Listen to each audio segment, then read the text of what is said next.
Amigos, ¿cómo están? A continuación vamos a entrevistar a Fernando Cáceres, que es presidente de Contribuyentes por Respeto, y a Juan José García, que es analista y también de Contribuyentes por Respeto. Vamos a tocar un tema que es muy importante acerca del agua potable, es la inversión privada en el agua potable. Juan José, el Perú ha pasado por un crecimiento económico muy importante en los últimos años. Sin embargo, este crecimiento económico no se condice con algunos servicios que el Estado ha dado, como por ejemplo el tema del agua potable. Hoy 10 millones de peruanos no tienen agua potable y eso es más o menos un tercio de la población. ¿Por qué, si se entiende que el Estado ha fracasado en todas las líneas, por qué no existe inversión privada en el agua potable? Ya, a ver, sí, efectivamente, son aproximadamente 10 millones de peruanos los que aún no cuentan con el servicio de agua potable. Cabe resaltar que el 60% de esos 10 millones peruanos son un grupo de personas de los ingresos más bajos y están ubicados en zonas rurales. Entonces, tenemos que entender que el problema no está en Lima, no es CEAPAL, sino es la gestión de las EPS rurales. Y respondiendo a la pregunta de por qué no ha llegado la inversión privada a esas empresas, se debe a que dichas empresas están manejadas por los gobiernos locales y regionales de todo el Perú. Entonces es muy difícil poder recibir financiamiento de algún agente privado, ¿no?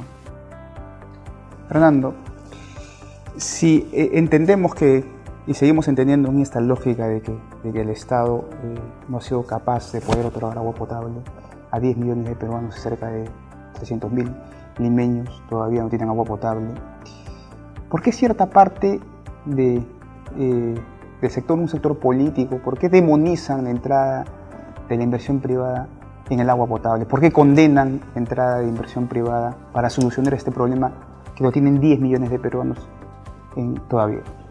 Iván, mi principal lectura es que se trata de una bandera política. Es decir, hay un status quo sindical o de empresas públicas tendido que se aferra a una situación actual de la cual han vivido muchísimos años y que no se condice con un beneficio del consumidor ni del interés público. Sin embargo, mucha gente de izquierda defiende este status quo para defender a los sindicatos o para defender a los servidores públicos como un espacio político que no quieren perder. Lo cierto es que hace mucho tiempo que está claro que no hay una alineación entre el interés público y la gestión pública del agua, ni tampoco en la permanencia en situaciones de mucho poder de los sindicatos que en gran parte inciden de manera definitiva en la gestión de estas EPS. Te doy un ejemplo. Hay una empresa en una EPS en Trujillo que se llama Sedalip. Esta empresa, en la cual tiene mucha incidencia los sindicatos, que es una empresa municipal, es una empresa que suscribió con el gobierno regional que maneja Chavimochic, una de las partes de Chavimochic, un contrato por el cual, si es que entraba el sector privado o una asociación público-privada o una concesión a alguna parte de Sedalip, la tarifa de venta de agua, me refiero a aguas arriba, subía 300%. Con ese mantra del 300% han asustado a la población y han hecho mucha prensa negativa en contra de cualquier iniciativa público-privada que se pudiese generar a nivel del tratamiento de aguas servidas, del agua, del desagüe. Entonces es todo un aparato de interés, ¿sí? que está detrás y que bajo el gorro del agua no se vende y la complicidad de parte del sector político, digamos en particular de la izquierda, vienen bloqueando desde hace mucho tiempo el acceso de capitales privados a esto. Juan José, si entendemos, por ejemplo, si hacemos una comparación en América Latina, acá nomás, por ejemplo, en Chile y en Argentina, donde cerca del 100% de la población tiene agua potable, pero gracias, por ejemplo, a que ha entrado inversión privada, ¿por qué en el Perú no se puede resolver, a pesar de que existen en Chile y en Argentina, que son países que son muy cercanos a nosotros, que existen experiencias positivas con respecto a otorgar a la población agua potable desde el punto de vista privado? Desde el punto de vista, o sea, la resistencia en el Perú de recibir inversión privada en el sector saneamiento es natural, se explica por un factor político. Si me preguntas, en todo caso, si la participación del sector privado en ese sector mejoraría la eficiencia y mejoraría la calidad del servicio, bueno, pues sí, porque la evidencia demuestra que la gestión que han manejado las empresas públicas en ese sector ha sido eficiente, o sea, viendo temas de micromedición, viendo temas de agua no facturada, viendo cómo han gestionado sus finanzas, viendo su tema de endeudamiento. Entonces vemos que la gestión pública es mala. Entonces tiene una incapacidad, tiene una serie de falencias tanto en proveer como en autofinanciarse. Entonces, regresando al caso de la inversión privada, yo pienso que sí, definitivamente sería un paso hacia adelante, ¿no? De repente no un esquema de privatización, sino un esquema de asociación público-privada podría beneficiar bastante a los usuarios finales. José, y siguiendo un poco ese tema, mira, hay un tema que es muy relevante. Todos los análisis, incluyendo un informe de Contribuyentes por Respeto, dicen que las 52 empresas prestadoras de servicio que pertenecen al Estado, incluyendo Sedapal, todas están en números en rojo, todas son deficientes muchas veces y no han logrado lo principal, que es otorgar agua potable a las personas. ¿A qué se debe específicamente eso? ¿Cuáles, digamos, en esa cadena de valor, cuáles son las deficiencias? La principal deficiencia, o sea, viene por la capacidad de recaudación de recursos. Si analizamos la micromedición, nosotros podemos ver que en promedio, las EPCs grandes, medianas y pequeñas, dejando de lado Sedapal en este momento, recaudan en promedio, o sea, el 50% de ellas recaudan en promedio menos del 50%, o sea, miden menos del 50% del agua que producen. Es decir, yo produzco 100 de agua, pero 50 de golpe lo dejo de medir, se me escapa. Luego, de esa agua que he medido, yo facturo, dependiendo del tamaño, 41%, más o menos entre 50 y 70% dejo de cobrar. De ese 50% de agua que medí, dejo de cobrar aproximadamente el 60%. Entonces, una fracción muy pequeña de agua que tú estás proveyendo al usuario es la que tú estás recobrando, o sea, cobrando efectivamente. Y esos son los recursos que utilizan las EPS o que deberían utilizar las EPS para hacer inversión privada. Entonces, esto las deja en una situación deficitaria y recurren a otros mecanismos de endeudamiento, porque si analizamos la deuda promedio de todas las EPS, supera el 150%, el ratio de deuda sobre patrimonio. Y es algo que no usual en el sector, analizando, o sea, comparando con el sector de Chile, comparándolo con el sector de Estados Unidos, no es un nivel de endeudamiento promedio para el sector. Y vemos también, analizando el rendimiento sobre activos, que es un rendimiento muy bajo.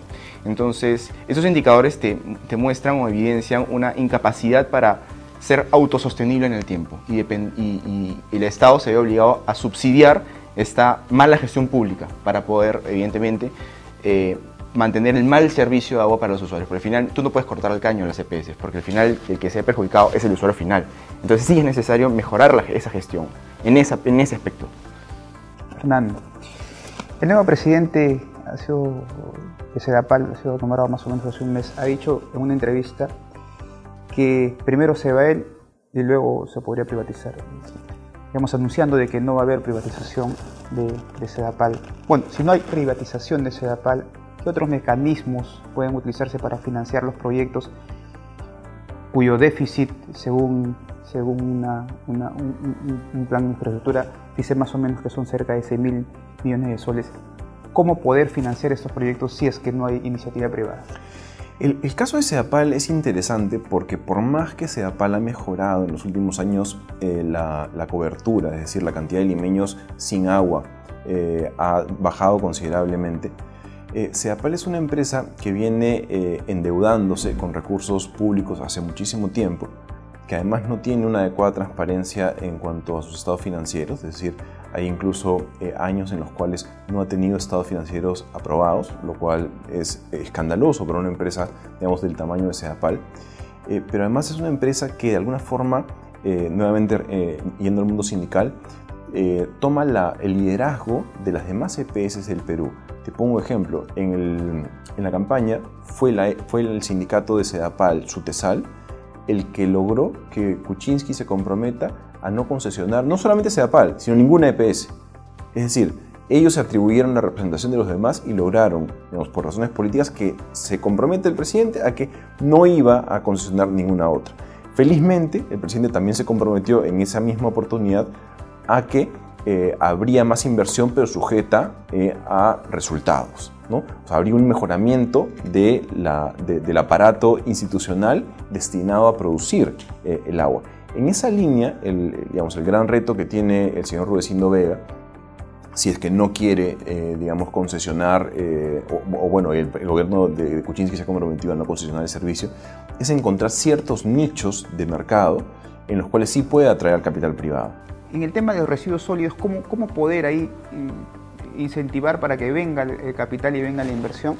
Y puedan haber ejemplos que pueda decirle a la gente que sí puede haber inversión privada, no solamente en residuos sólidos, sino además también el tema del agua potable y alcantarillado. Claro que sí. Como decía, alrededor de la gestión de las EPS hay un espacio que nunca se ha tocado porque nunca se ha ofrecido ese servicio.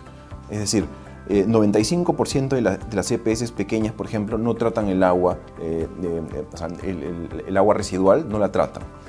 A su vez, la mayor cantidad de basura en el Perú va a depósitos informales.